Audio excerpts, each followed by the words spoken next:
Hey, good morning. Welcome to Hobby Evolution, episode 1438. Happy Monday. We are late this morning. Yes, we are red light 34. We are late this morning. Not much sleep in our house last night. Ernie, he's feeling better, but damn, he was up multiple times in the middle of the night. He's getting solid poop. That's good. That's good. So a little Ernie update.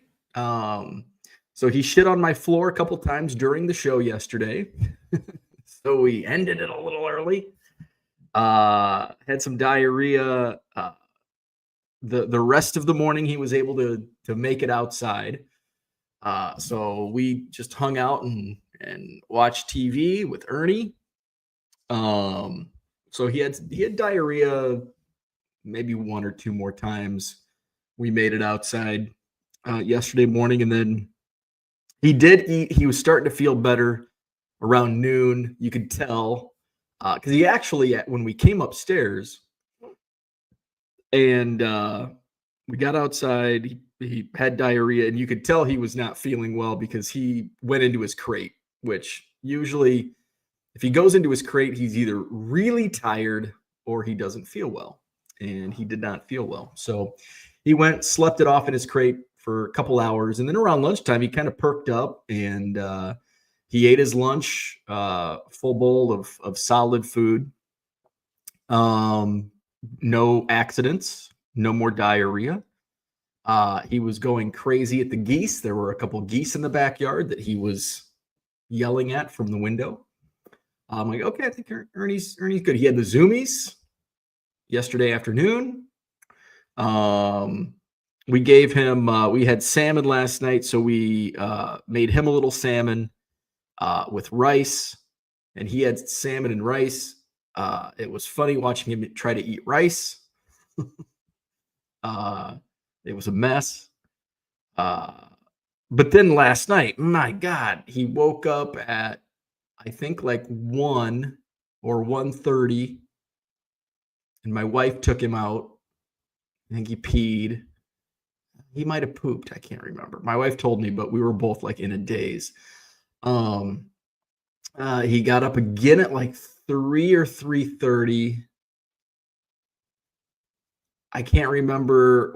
He got up a couple times in like the 3 o'clock hour. I know I took him out once, and I think he peed. Yes, no poop at 3, but he peed. And then, God damn, what time was it? The second time, he was crawling all over us. My wife like set him down and he went to sleep. But then he woke up at maybe 4:45. I think it was 4:45. And I took him out and he did nothing. He just wanted to sniff. Okay, this. And then at like 7:30, he got up and I could tell he had to go, and he had poop. It was not runny. Hope you're not eating breakfast. It was not solid, but it was not diarrhea. So that was an hour ago. So there you go. So Ernie's doing better. So obviously he's staying home from school today. Going to keep him home from school, and we'll keep an eye on him. Hopefully no more accidents, and he's good. So I'm tired. I'm just going to probably mumble through this morning's show. I was checking my eBay numbers this morning, and I had a good day yesterday on sales. I haven't looked at the numbers. I'm looking at my year to date because I'm tracking my year over year numbers, and I want to see 40% growth, which is kind of insane. It is when you're running a business and you want to grow 40% in 1 year. That's kind of when you're not just the first year. Yeah, you'd love to see 40% growth after 1 year, but once you're established, it's kind of like 10-15% is a good number to target. 40% kind of out there. So, but we need to see that growth. I want to see that growth. I'm at 33%. So the Triple H ticket sale back on Thursday or Friday, I think it was Friday, didn't really move the needle much. I thought it would a little bit, but I guess when you're talking 3 months of sales data, even a bigger than usual sales not going to move your numbers. So I'm at 32.5%, 32.7% on my net sales year over year. So that's good. My quantity sold is up. More importantly, the sales per item is up. Love to see those numbers. Obviously, my auction sales, it didn't run any auctions until when did I start running auctions? Like September. So that's providing a nice boost. If I really want to maintain where I'm at in 32, 33% and grow on that from where I am right now over the next 3 quarters of 2025, eBay Live is going to be a difference maker. Running these auctions and running auctions provides, a nice little shot in the arm to my store.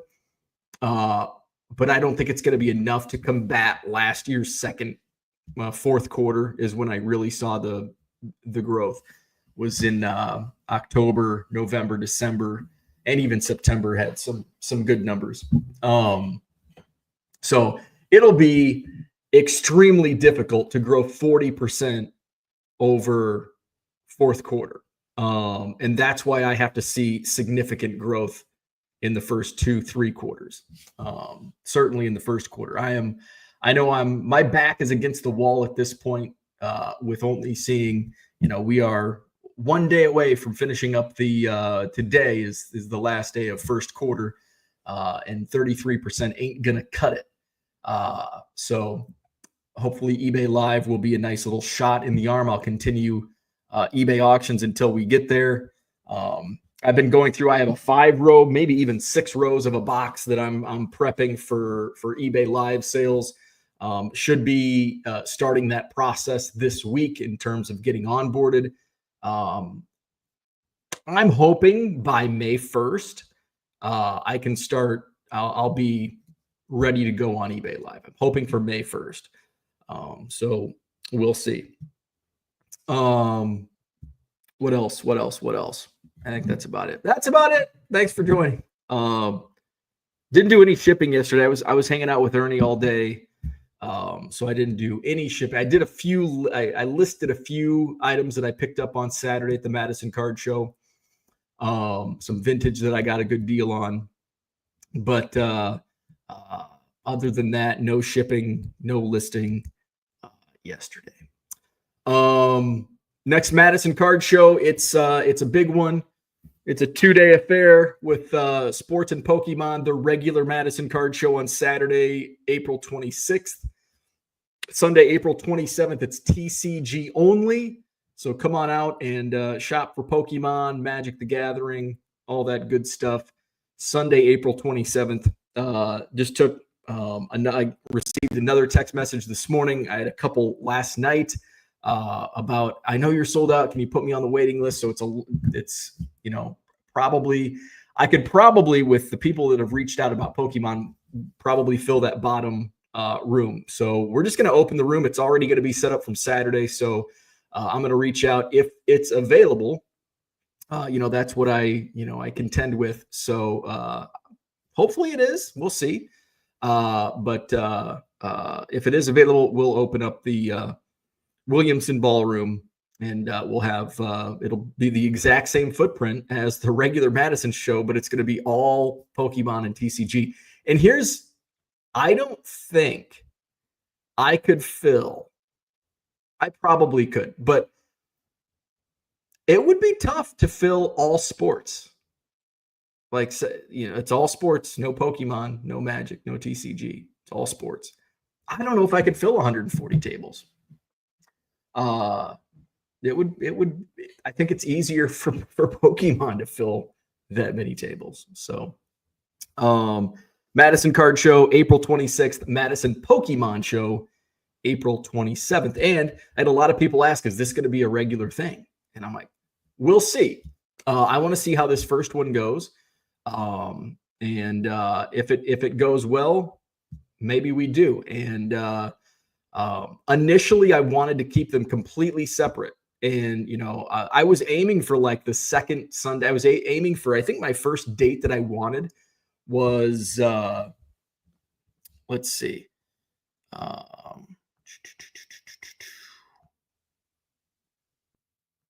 Where's April? My first choice was April 13th. Oh, I guess I only had one choice. I had April 13th. And they were booked that day, but they're like, we have April 20th and 27th. I may have asked about the 6th. I think that was my second date. I asked about the 13th first, and then the 6th. Those were two. They were booked those 2 weekends. And they're like, we have April 20th and April 27th open. Well, April 20th is Easter Sunday. Probably not a good day to have a show. April 27th, I'm like, I didn't want to do it the same weekend, but let's do it. And the more I thought about it, the more I liked that idea, because it only ties me up for one full weekend. It doesn't tie me up two separate. Now, it's not going to tie me up, both days of a weekend, but kind of like Saturday afternoon, Saturday night, I'm preparing for the show all day Sunday. So at this point, basically after the Madison show wraps on Saturday, just, clean up the room and put new name tags out, and then it's already set up for Sunday. And so I think moving forward, if it does become a regular thing, the Madison Pokemon show will piggyback the Madison card show. So because it's one less weekend that I'm tied up, it's less work for me and the hotel staff, and I probably save some setup money because I have to pay for the setup. Now it's a great rate. I'm happy to pay that setup fee, but yeah, there is a fee involved with that. So what else is going on? Speaking of card shows, this Saturday I will be in DuPage County in Wheaton, Illinois, at the DuPage County Fairgrounds. I've never done this show, but I've heard good things. I think they've only run 2 of them so far. But I know they're good. Premier runs them. Always a great show with them. This Saturday, Wheaton, Illinois, DuPage County Fairgrounds. Come out and see me. I will have a bunch of new bargain boxes. So come on out and check out all the new offerings in my bargain boxes. I thought about taking my showcase this Saturday. I'm just going to load up on the bargain boxes. Not gonna do a showcase this show, but we'll see. Maybe down the road I'll break out the showcase and bring some of my stuff. But I don't think I'm going to do that for this show. And I also want to talk to Joe, who's a big Cubs collector, and he is. If we could combine, if our brains combined forces, we would be like the ultimate Cubs collector, because he is super organized. Like his own checklists, spreadsheets, color coded. Like it's what I dream of being. I'm just not. That's not who I am, and I'm never going to be that. It's just I've come to realize that that's just not me. But I love it. And he showed me, he's got this thick binder of, pages. And, oh, that's awesome. So he came up to Madison. He lives down in Naperville, somewhere down. He's quite a ways away. So he came up to Madison, talked to him a little bit on Saturday. So he's going to send me his checklist, because he's been asking me since I think we first met at one of the first Rockford card shows that I was doing. And this would have been probably 2021, probably fall of 2021. And he's like, do you have any Cubs? I'm like, no, I'm trying to collect 1 million. No.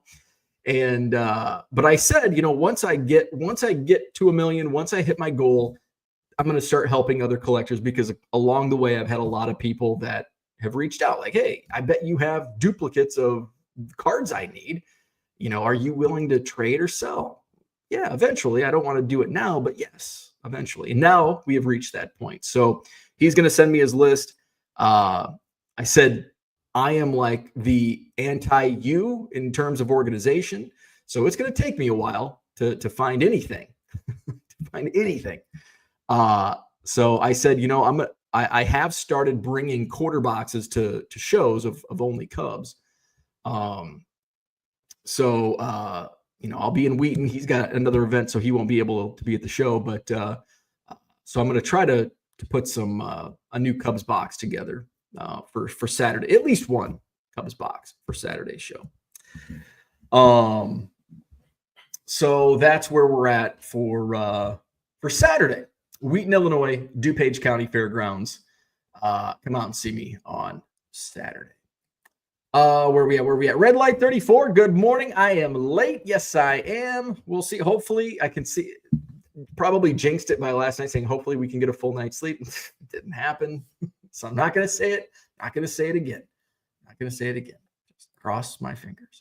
Rise and grind. What's up, Kevin? Good morning. Zach and Porter in their house. He says, hope Ernie is well. He is. He's not 100. I wouldn't say he's 100%, although at times I think he thinks he is. But he's still recouping from an illness. Good morning, East Coast Tom. Hope Ernie is in better mood. He didn't sleep very well, but he's on the mend. Rise and grind. Raise and grind. Rise and grind. Thank you. Peter, good morning. Gem City Card Show, good morning. Brig Ern, you poor fella. Yeah, little poopy pants, Ernie. Philly Joe, good morning. L1C, he's got a tip. When the pup has digestive issues, give him some pumpkin. For our dogs, it cleans them up pretty quick most of the time. Interesting. Our Biscuit had a lot of stomach problems. I think a lot of it was self-induced by starving herself. Like, she did not like eating unless it was cheese and beef jerky. She loved cheese and beef jerky. Who doesn't? But regular food, she just would not eat, and then she would get herself sick. Ernie is not that at all. Ernie loves food, all of it. So I don't know if it's like a bug, if it's like a doggy flu that he caught at school. I don't know if they've started treating some lawns in the neighborhood. Now we haven't taken too many walks, but I know there were those little pebbles, and I don't know. We use the stuff that they put on our lawns. It's pet friendly, so they say. I'm sure it's not good to just go lick it and eat it, but I don't know what other lawns are using. And so, if he's walking through that where it gets on the sidewalk and he's licking his paws, that's probably not good. So I don't know if that was the cause, if it's just the flu going around. I don't know. But we did rice and salmon for dinner last night. Orlando, what's going on? Good morning. Johnny Evans here. Good morning. Just sent out my first ever grading submission to SGC. Congrats. I think this can be addicting. It can be. So I did not grade a card until like a few years ago. And SGC was where I went first because it was only for my collection. I prefer SGC for pre-war. Most of my pre-war Cubs are in SGC. They just look way better. I will pay a premium for tobacco cards in SGC. It can be an SGC 1, and I will pay more for an SGC 1 than a PSA 1, just because it looks so much better. Eye appeal. So yeah, I like SGC for the pre-war, and I've graded with PSA on, stuff that I was flipping, which I normally didn't do that, but the Jeter SP rookie, I'm like, I got to send this in. The Peyton rookie, the Dr. J rookie, actually I sent the Verlander to SGC. Nolan Ryan vintage, Nolan Ryan, the Triple H ticket stub, my autographs that I got at the Beloit auction. Hopefully I get those back this month. So the Bo card, the Bo Superfractor is in PSA also. Zach and Porter says pumpkin is spot on for digestive. Does that work for humans? Is pumpkin, like, can I eat pumpkin pie? If I have a sore stomach, a sour stomach, can I eat pumpkin pie and clear it up? Wouldn't that be awesome? Pumpkin pie for a upset stomach. NCAA bracket analysis discussion. Let's go. So we're in the Final Four. Who do we got? We got Florida, Auburn, Duke, and Houston is that like all chalk? Are they all number 1 seeds? Where's CBS? Let's get on CBS Sports Line. So we had a lot just from going into the Elite 8 on Thursday to now going into the Final Four. This, I don't know if you were following the bracket challenge, our Hobby Evolution bracket challenge, but there was, I mean, it was like after every game, it was all over the place. Moving up and down. Low Roller Scratcher, I think on Thursday was in first place. Now he's in like 13th place. Where's our bracket games? And I really didn't have I didn't watch. I watched a game on Friday night at the hotel. I don't think I watched any Saturday games. I did watch a little bit of yesterday, but the teams didn't do much for me. And next weekend we'll see. I'll watch the national championship game, of course. But when it comes down to the Final Four games, I don't really care. So let's share the screen. Share screen. I'm still getting used to StreamYard's changes here. All right, let's drop that and let's just blow this up. So we've got so Shane's in first place by 9 points, but 9 points at this point in the game is not that big of a difference, because I think we're at 32 points for the next couple games, and then 64 for the final game, or 16 and 30. I don't know, but you can wipe out 9 points in one game. Eric is in second place, and Eric's a guy who I think he was in like the middle the entire time up until like this weekend. Steve, my buddy in Arizona, he was down in the middle to bottom throughout the first couple of rounds. Chris B, was he one of after the first round, was he in last place? There were two Chris's in last place after either the first day or the first round. So we have Chris B, Chris Branham, and we have Chris Moline. Where's Chris Moline? My mouse fucking sucks. I think there's Chris Moline in 20. He didn't go too far. But Chris Branham, I think, was in last place or tied for last place after the first round. And he is now tied for fourth with Johnny M. Johnny M and Chris are tied for fourth. Brian is in sixth. And then we've got a couple guys in seventh tied. SoCal Guy and Tracy are tied for seventh. James and Max tied for ninth. Low Roller Scratcher going into, I think the Elite Eight, was in first place. He is now in 23rd. Oh, how they fall. How the mighty have fallen. Philly Joe is in 19th. Bo, all the way down in 32nd place, bringing up the rear. I could get second to last if 69 points, nice, is the most points I can get. I have been ousted from the bracket challenge. Sheena has dropped into last place, and Sheena, with 43 points, can score no more. Andy is in second to last place with 62 points, although he can climb up to 126 total points if all goes right for Andy's bracket. Kevin, who is in the rear, still has some opportunities. He has 63, has a chance at 79 total points. So there you go. So there's the bracket. Let's open up here Shane's bracket.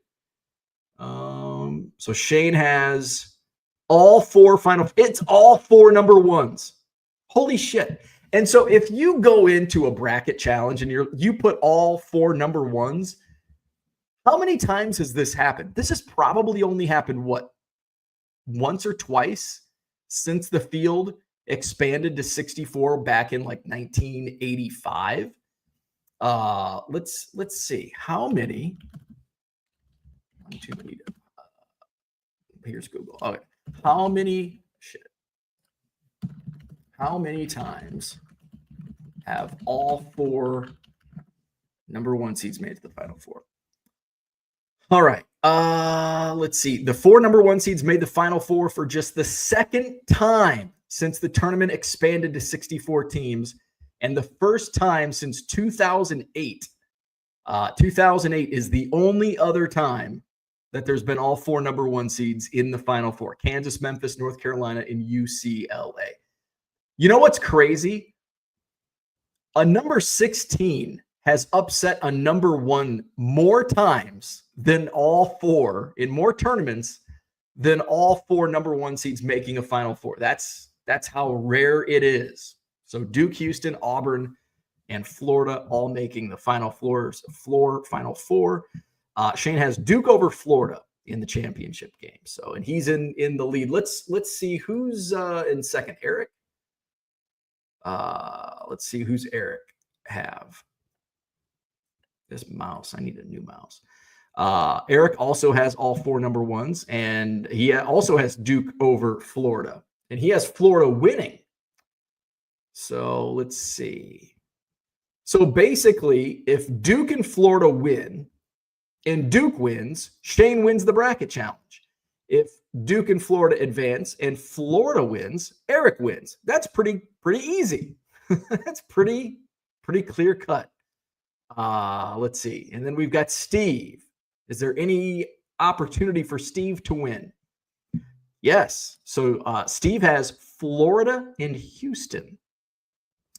So I think if Houston beats Duke,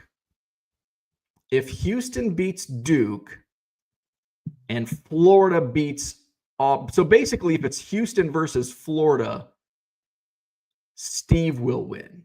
Although we've got to look to see. And now we get into these wacky scenarios, not wacky, but different scenarios, and you'd have to do the math. But who's behind Steve? I guess we got to look at some of these guys' brackets too. So we've got all 1s, Duke over Florida in that bracket. So Chris cannot win. Johnny M cannot win. Brian has Duke and Florida, so Brian cannot win. Let's go to SoCal Guy and Tracy, and then we'll stop talking about the bracket. Oh, so Auburn. So if Auburn wins, so I think if Auburn wins, how would this work? If Auburn wins and Houston wins, well, no, because then Steve comes into play. All right, so that could throw a wrench in. Let's look at Tracy's bracket. And he's also, so Tracy can't win either. Does anybody have Auburn winning? Or Houston? George, down here in 18th place. Ooh, so he only had Auburn and Tennessee. So if Auburn wins, George could win. If Auburn wins and who's on the other side? Houston? And then Steve comes back into play. All right, so who knows? All right. So there's the bracket challenge. There I am. So still, it's still everybody. It's still not everybody's game. It's still pretty open. It's still pretty open. There's a few people still in competition for winning the bracket challenge, which is for bragging rights only. Unfortunately, I'm sorry for those that are in the discussion. John says your shipping margins should be up as well. Let's see where my shipping margins are. Shipping. Let's see. We got to go to. Let's just see where my shipping rates. My shipping rate probably over. Because I'm charging shipping on auctions as opposed to not doing to having free shipping on Buy It Now. Let's see. Shipping. Does it even? It's got to give me a breakdown somewhere. I don't know. I can't find it here. Selling, that's costs. But I'd have to go into some reports. Philly Joe says, good luck, Johnny M. Zach says, shipping margins reminds me of the show we just watched on Mega Brands and how much Blockbuster was making on late fees. Waiving that was the end. Couldn't recoup with growth in other channels. I'm curious what Shane has to say about that. Where's Shane? Paging Shane. Talk a little Blockbuster and family video. Carrie says, we have an older dog with digestive issues and give her pumpkin with every meal. Interesting. There you go, pumpkin. Mr. Archer, good morning. Johnny M bought a collection that included partial sets of 75 Topps baseball and some late 70s basketball. All the big rookies have been pulled, but the stars are still there. I love that. Even when the big rookies have been pulled, it's still fun. That's like the massive amount of binders I bought last summer. Like every set, like even 84, like the Mattingly's gone. 83, the Sandberg and Gwynn and Boggs are gone, but everything else was there. In fact, I think the 80 set, because it went back, the binders I got went back to, I think, 77. And those partial sets sold quickly. The 80, I got like $100 out of the 1980 Topps partial set. It was missing like 10 cards.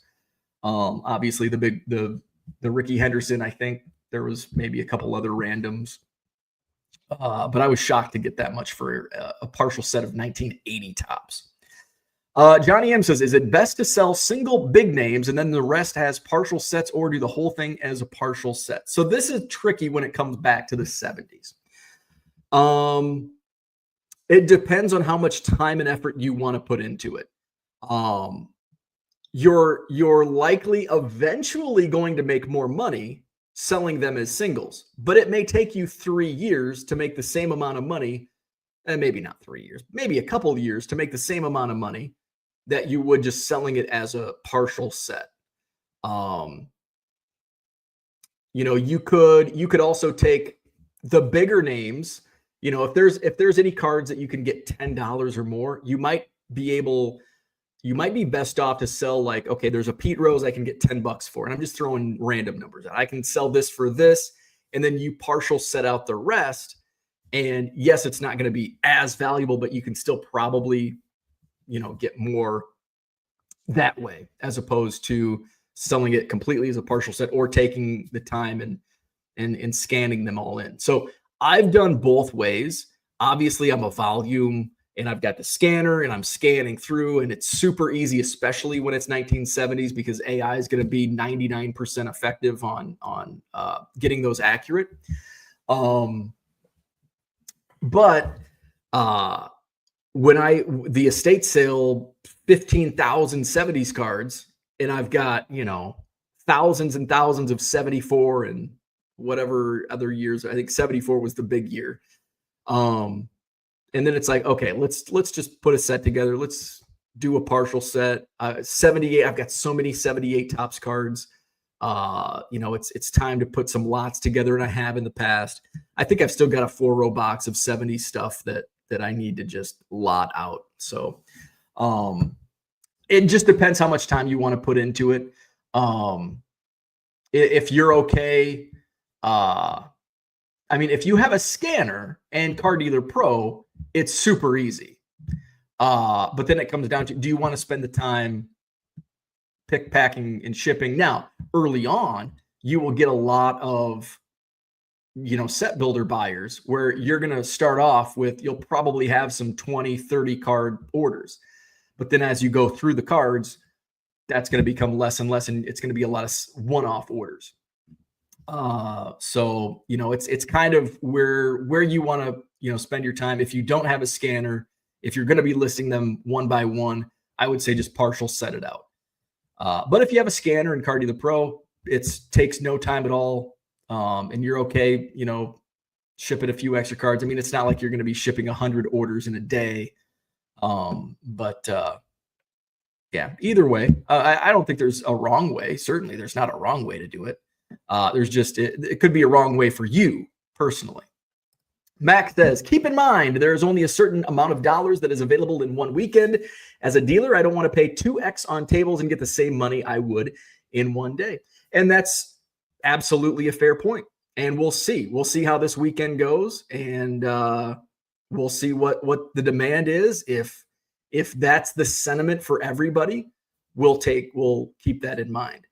As we move along in the year, if it's hey, we had an awesome day, but we don't want to do it on the same weekend anymore. It may be, tough, or we just don't do that many Pokemon shows. So we're going to see. We're going to see. Understand it's much easier for you. Just want to provide my 2 cents so you see it from a dealer side as well. Absolutely. And I get it.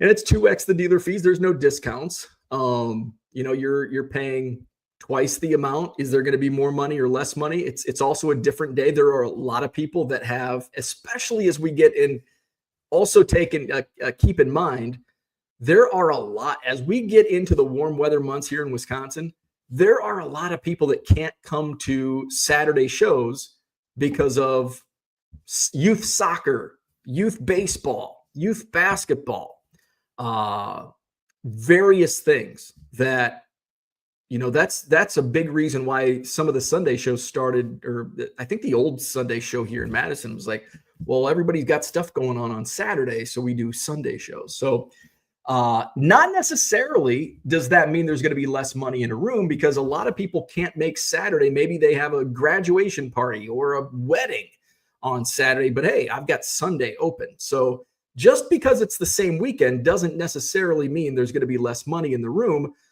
because there's also going to be there could be a different mix of people. People that spent their money on Saturday may not come back on Sunday, but people that couldn't show up to the show on Saturday certainly will come on Sunday. So it doesn't necessarily mean there's going to be less money in the room. There will be among the people, Joe Schmo that walks in on Saturday with $1,000 to spend on Saturday, and he comes back on Sunday, doesn't have $1,000 again to spend on Sunday. But Jerry Schmo that couldn't come on Saturday could come in on Sunday, and he's got $1,000. So goes both ways. Carrie says, can somebody please give Ricketts a soccer team already so we can be rid of this bargain basement nonsense? Jed gives us another dollar store bullpen. Yeah. And this is all on Tom Ricketts. This is not on Jed. A year ago, this is an evolution of a Cubs fan. A year ago, it's like, God, Jed sucks. It ain't Jed. It ain't Jed. Jed can only spend the money he's allowed. And Tom Ricketts is the one who allows that spend. And Jed has to go sharping. Jed has to go shopping at Goodwill because he doesn't have money to go spend at Louis Vuitton. So he's got to go in the bargain bins. Bullpen has given up. I think the bullpen has an 8-something ERA, which is not good. Now, the good thing is it's only been, 6 games? 6 games into the season. There's 156 games left. But if this trend continues, not a good thing.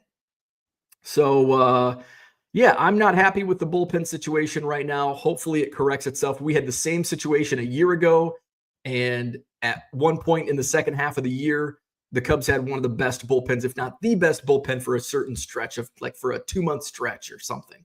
Cubs had the best bullpen stats in baseball. So it could absolutely correct itself. However, too little, too late also comes into play. Last year, you had the best bullpen, but the offense can't hit, or if you dug yourself a deep hole in the first half of the season with a bad bullpen, it's hard to dig out of that hole, which was partially the case a year ago. It's frustrating, man. But we'll do the Cubs play today, or is today an off day? I know they play the Sacramento Athletics today, this week is the next series in Sacramento against the formerly known as the A's. They do. Oh God, another 9 p.m. pitch. Damn it. 9 p.m. first pitch, Cubs and A's, Sacramento. So maybe I'll get to first pitch. Actually, with the amount of sleep I got last night, I probably won't make it to first pitch at 9:05. I'll be snoozing. Holmes in the house. Good morning. Quick question. Is being an eBay top-rated seller worth it? The next day shipping is a pain. All right. So I can't answer this for you. I can answer this for me, though. For me, no, it is not worth it. For you, it might be worth it. But your last sentence spells it out. The next day shipping is a pain. Is it worth it for you? It might be. It might not be. Growing a good business, there are going to be pains. If you want to be successful, if you want to make more money, you're going to have to deal with pains.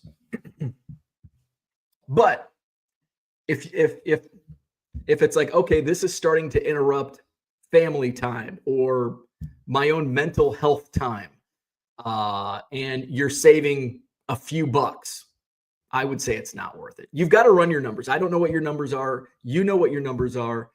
You know, what's the 0.1%? Is it 0.1% or is it 1%? I think it's 1% because it's 10% off the money. So instead of paying 12.35% in fees, you're paying like 11.35, something like that, around that. So is that savings worth it? You know, what's the opportunity cost? And you know, and only you can decide. Like, you can even tell us your numbers, but we can't tell you if it's worth it or not, because only you could come up with that formula, because we don't know what's at stake. What you know, what are you losing out on by shipping next day, if anything at all? If it's just a pain, like, you do it, you're not missing out on anything. You know, it's a grind. I mean, selling on eBay is a grind. Like, it's a pain. I've got 300 orders to ship, not quite 300. How many orders do I have to ship right now? But it's a pain. But is it worth it? It is. Even though it's a pain, it's still worth it. 200, and I know it's well over 200 now. 277 orders to ship. That's a pain. But it's what I do, and it's a grind, and I have to do it. I don't have to do it, but I'm going to do it. I'm going to do it because I kind of enjoy it, but it's a pain at the same time. Zach says no one is 100% well. It's a good point. It's a good point. Cooter says, good morning. Looks like the start of another shitty day on Wall Street. Wait to buy big cards. Softer market on the way. There you go. Where are we at? Max says he loves it, Cooter. Let it tank. I can buy my retirement at a discount. Michael Renicky, good morning. Joseph Peprock, what's up? Good morning. What year vintage baseball do you stop listing creased cards because they won't sell? Ooh, this is a good question.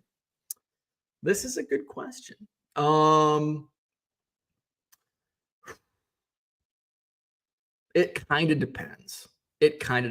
I have some creased cards that I just listed in the 70s.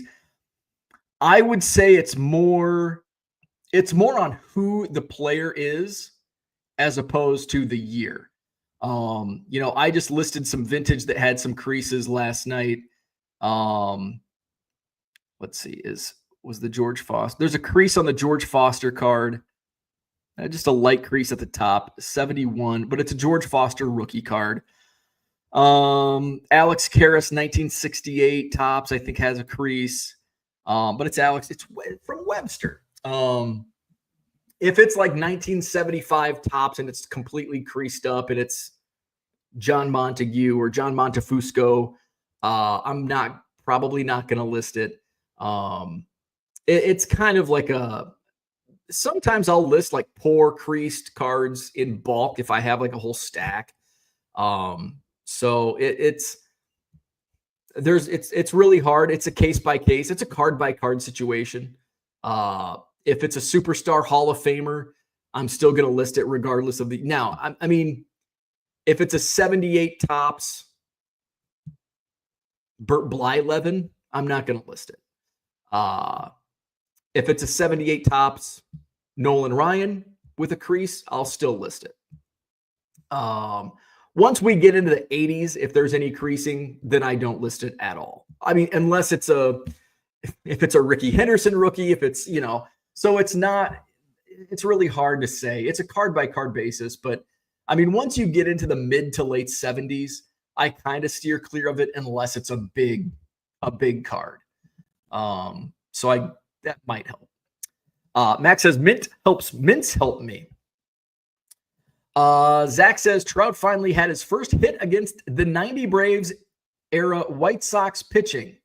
Start entertaining offers on that pull. There you go.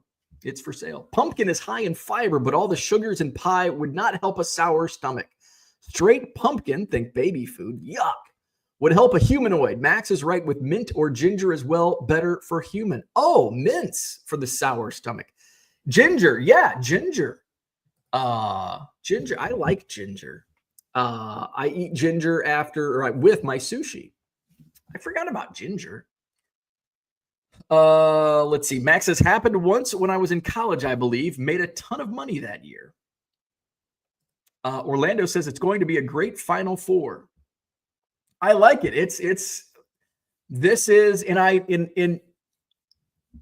I love the Cinderella. And I'm a mid-major guy. Look what I'm wearing. Look what I'm wearing. I'm a mid-major guy. I love the Cinderella stories, but I don't like it when George Mason gets to the Final Four. Is George Mason getting to the Sweet 16 an awesome story? Yes. Elite Eight. If one double-digit seed gets to the Elite Eight, I'm cool with that, but then show them the door. I want the Blue Bloods in the Final Four. I want Cinderella stories, and I want if a blue blood gets upset by a George Mason or who else has made that run? Valpo in the Sweet 16 back in the 90s. Like, I love those stories, but I want Duke in the Final Four as much as I hate Duke. I want Duke in the Final Four. I want number ones in the Final Four. Like, those are the best. They're number one seeds because they were the best four teams through the course of an entire basketball season, which is kind of opinion based. So I like it. We didn't get, it was all chalk this year. How many upsets did we have? Very few upsets. Not a single double-digit seed made it to the Sweet 16, which is pretty rare occurrence. Usually there's at least one that squeaks through. SEC is a basketball conference now. F the SEC. Max says basically only like 4 people have a shot. Holmes, it's the same as football. Very, very top heavy. They've always been there. The middle and bottom are absolute trash, though. Max says eBay supplies ordering day. Very good reminder. If you have an eBay store, get those supplies ordered with your free coupon. Coupon, I said it, coupon. I think I've already ordered mine. I think I ordered mine right at the beginning because I wanted boxes. Yep, I redeemed mine already. And I think I'm good. I'm good on boxes. Hey, speaking of boxes, I'm really good on boxes. So PSA orders like a case of boxes for their shipping. So at the end of the show, they're like, hey, we'll take this tray. I'm like, don't worry about it. I'll take care of it. And they're like, there's a bunch of boxes that like shipping boxes that, we don't need. If somebody wants those, I'm like, yeah, I'll take care of them. So I went up and I'm like, oh shit, these are perfect. So I've got a big old stack of shipping boxes. So a little perk of running the card show. Cooter says 2 years to make the same amount of money isn't the same amount of money. If it ain't turning, it ain't earning. It's a good point. Going back to Johnny's point. Max says would be much more in support of 2 weeks apart or at least bi-monthly. Mark says good morning. Good morning, Mark. Should have never traded Kimbrel. No. We needed to trade Kimbrel because we wouldn't have Kimbrel. And I don't think Kimbrel has been very good at all, has he? Johnny says top-rated seller depends on how much you're selling. It's 10% off your final value fee. Worth it to me, but I never ship more than 50 a day. Would not want to consistently have to ship 150 a day. And absolutely. Like for me, it's not worth it, especially when I'm, I would have to ship 200, some of the orders, were from last night. So I would have until Tuesday. But to get, 250 orders out, if they were all single card orders, I can hammer that out. But there's 40 card orders, 50 card orders. And in those, I've got to pull 40 or 50 cards. So that's why I have 3 business day handlings. I can leave. It allows me flexibility, which is more important than the 10% savings on fees. I can do a card show, spend half of my day on Friday preparing for the Madison card show, all day Saturday, no shipping, and then all of a sudden I'm bombarded on Monday with orders to ship. Yeah, it's not worth it to me, but it may be worth it to others. And I think volume does play a big factor. Cody, what's going on? Good morning. Hope the dog is feeling better. Will we be getting a live Goodwill pallet dig? No, I don't even have it with me. I took it straight to the storage unit, which I don't know if Shane is listening, but he warned me about storage units. And as he was closing his storage units, plural, I think, I was opening mine. And he said, be careful, because when you get a storage unit and you fill it up, you just get a second storage unit and you fill it up. And, the reason I got a storage unit was to be more liquid, not to get more stuff, to be more liquid. And you're like, well, that doesn't make any sense at all. Yes, it does. It makes perfect sense, at least in my own head, because I'm running out of space in my basement. And I don't want to go through the hassle of, I don't have any space. I did at the beginning, but I don't now, to coordinate what is bulk, what is not. And to get, what's the transportation term? Staged. I don't have a staging area for bulk. And so my storage unit is going to be a staging area. Now I can run a garage. I don't want to run a garage sale out of my garage or driveway. But I certainly will out of my storage unit, which hopefully in the next couple of weeks, I'll have my first bargain box sale out of my storage unit. I can just go and it's the entire storage unit is a staging area for me. And, if I want to sell bulk, there it is. Here's a photo of it. I'm just going to hold off on any bulk sales until after my sale. Because if somebody comes into my bulk sale, my garage sale, and they're like, how much do you want for that entire shelf? I'll be like, this much. Like, okay, sold, boom, pull right in. And so, I'm sure there's going to be a lot of stuff left over. And when it is, then I can just meet me at the storage unit. And I don't have to haul shit up from my basement into my car, make sure my car is cleared out, go to Target parking lot or wherever we meet. Just meet me at the storage unit. So back to the question, the Goodwill pallet, I was going to bring it all home. I would have brought it all home and just created even more of a mess in my basement. But the Madison Card Show saved me because I needed to get tables and signs in my car. I didn't have a few hours to spend unloading my car and trying to find spaces to put the boxes of Goodwill stuff in my basement. So I'm like, you know what? I've got a freaking storage unit. I'm just taking this straight to the storage unit. And I set up a table and, I knew some stuff was junk, just put that on the bulk shelf. And here we go. So everything is in the storage unit. I don't think it's going to be that good of a pallet. I don't know if it's going to be, and I don't know. Like, I flipped open boxes. I didn't see anything that really stuck out. Like, ooh, I've got to go through this box right now.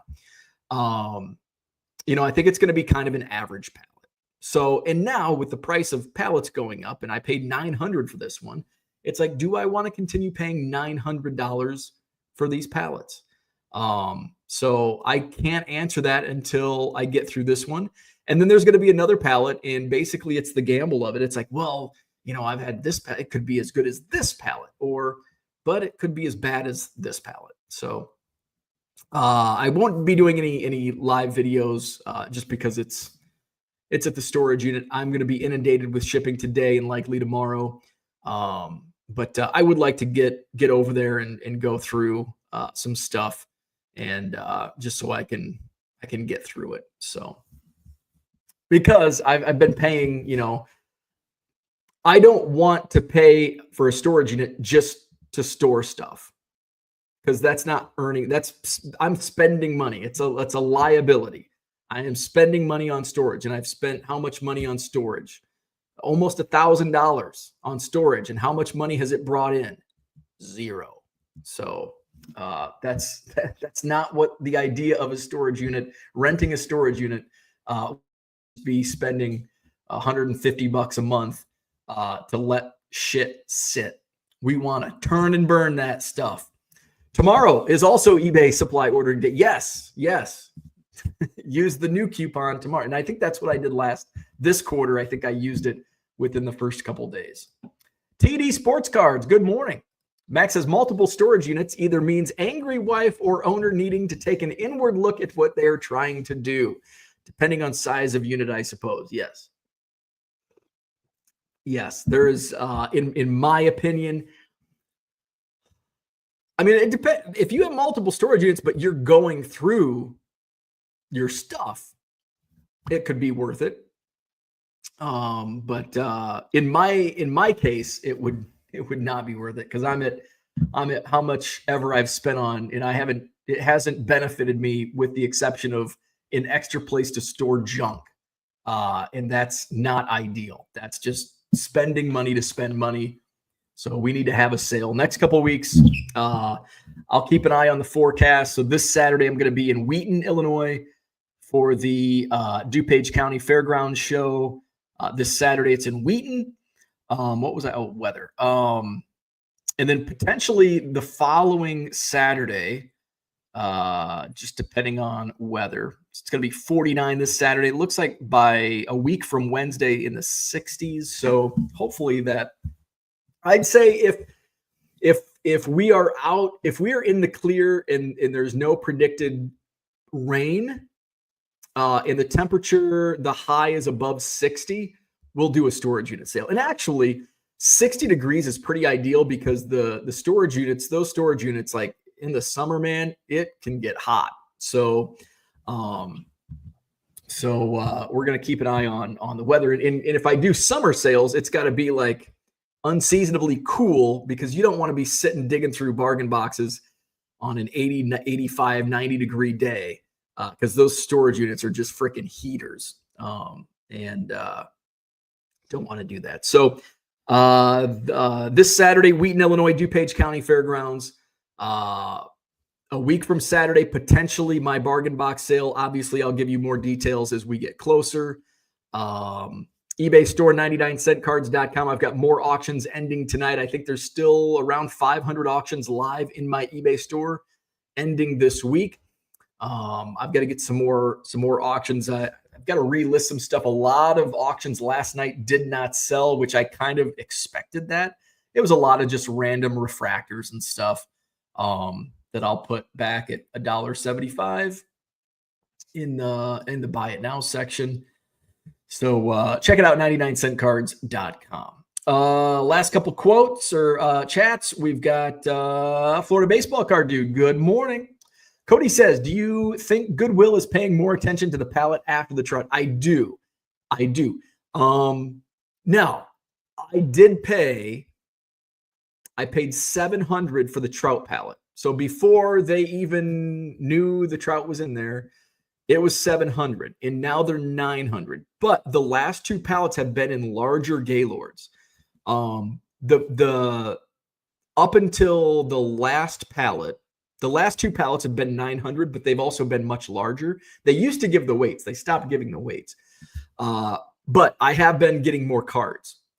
So I think I'm actually from a price per pound, I think I'm actually paying the same amount from a price per pound. I don't know that for a fact, but I do know for a fact I'm getting more cards in the last two pallets that I've paid $900 for as opposed to $700 in the trout pallet. Because I could reach in, I could lean over and touch the bottom. I cannot do that anymore. I have to, the last row of stuff at the bottom, or two rows, I have to like pull the box off pull the Gaylord off the pallet so I can reach in.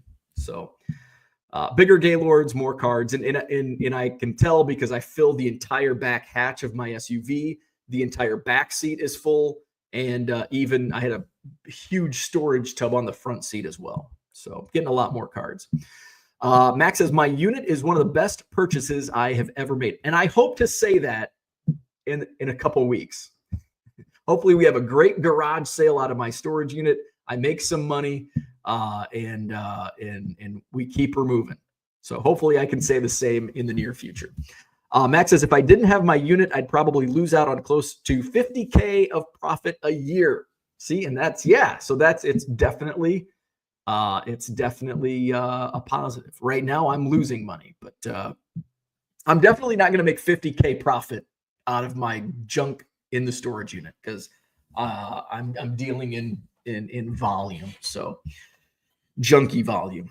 All right. Hit the like button, subscribe to the channel, visit my eBay store, 99centcards.com. Save 25% off when you buy 7 or more. Buy it now items at regular price. I've got about 500 auctions ending this week, including tonight. So check those out. Get your bids in now so you don't forget. 99centcards.com. Like and subscribe. Cody says, my girlfriend will be pissed when we go garage sale shopping and stop at your sale. You might be there a while. You might have to, there's she can walk over to, there's PetSmarts across the street, Menards. There's I think a coffee shop, Adler's. There's Adler's, the bar restaurant is over there. What else is right over in that? There's a Milio's. What else? There's the cheese shop. So there you go. She can walk, nice little walk, do a little shopping, and you'll shop the bargain boxes. All right. Hit the like button, subscribe to the channel. Have a great day. We'll see you tomorrow.